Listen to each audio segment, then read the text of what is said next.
ठहर गई। तुमने आहिस्ता से उसकी तारों को छेड़ा तो अक में धम सीधे कमरे में ढाल गई।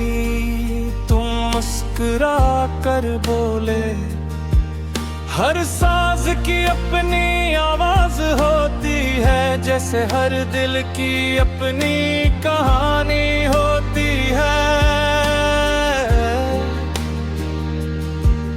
उस लम्हे मुझे अंदाजा नहीं था कि यही बात बरसों बाद मेरी सबसे बड़ी याद बन जाएगी।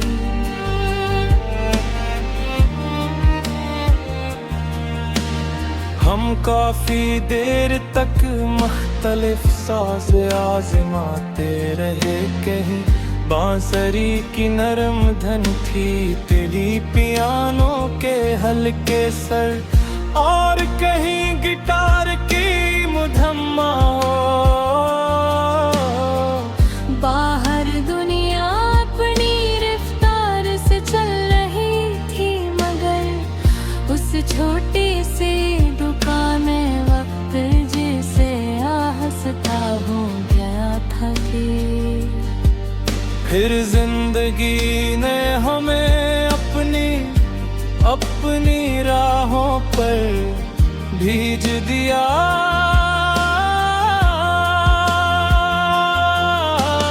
मसरूफ दिन बदलते शहर और नई जिम्मेदारियां आती गई, मगर जब भी कहीं किसी गिटार की हल्की सी धुन सुनाई देती है,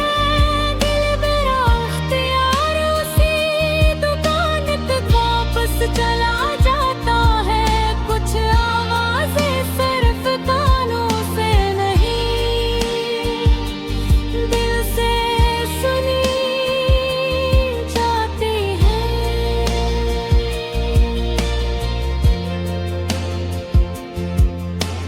चंद साल बाद में दोबारा उस गली में गए।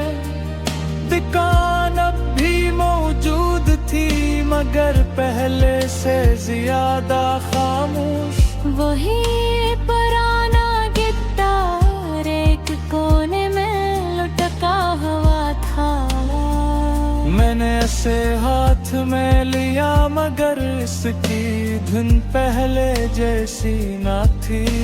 शायद साज बदल गया था, या शायद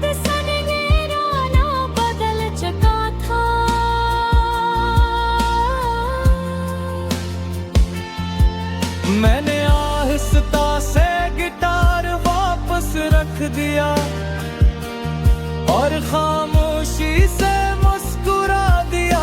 मुझे एहसास हुआ कि कुछ चीजों की खूबसूरती उन लम्हों में होती है जो उनके साथ जुड़े होते हैं। अगर वो लम्हे न हो तो बदतरीन धुन भी अधूरी लगती है।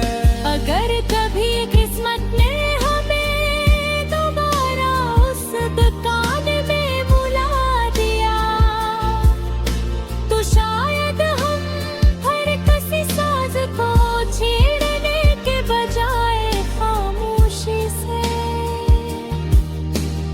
उसकी आवाज सुनेंगे, क्योंकि बाज़ यादें मौसीकी की तरह होती है। यानी सिर्फ महसूस किया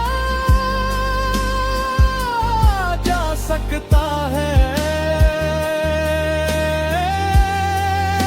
बिना नहीं। आगे जब भी जिंदगी का शोर बहुत ज्यादा महसूस होता है, मैं दिल ही दिल में उस पुरानी दुकान को याद कर लेता हूँ। वो मुझे ये सिखा गई कि सुकून हमेशा खामोश जगहों में नहीं मिलता।